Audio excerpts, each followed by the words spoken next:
എന്ത് പറ്റി ഇയാൾ പെണ്ണുകാണിൽ ഇങ്ങനെ മതിയെന്ന് പറഞ്ഞത്? പ്രത്യേകിച്ചൊന്നുമില്ല, നമുക്ക് രണ്ടുപേർക്കും ഇപ്പം ഇത്ര ഏജൊക്കെ ആയി. ഇനിയിപ്പോൾ എല്ലാവരെയും വിളിച്ചുകൂട്ടി ഒരു പ്രവർത്തനത്തിൻ്റെ ആവശ്യമില്ലെന്ന് തോന്നും. ഇനി ഇതാകുമ്പോൾ നല്ലപോലെ പരിചയപ്പെടാനും പറ്റും. ശരിയാണ്. താൻ പഠിച്ചതൊക്കെ എവിടെ?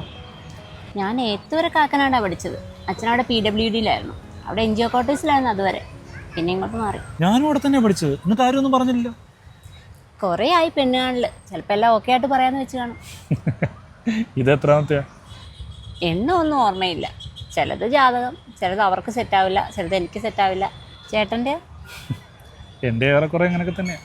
ചേട്ടന് റിലേഷൻഷിപ്പ് ഒന്നും ഉണ്ടായിരുന്നില്ലേ? ചെറുപ്പത്തിൽ, പക്ഷെ അത്ര സീരിയസ് ഒന്നുമല്ല. തനിക്കോ?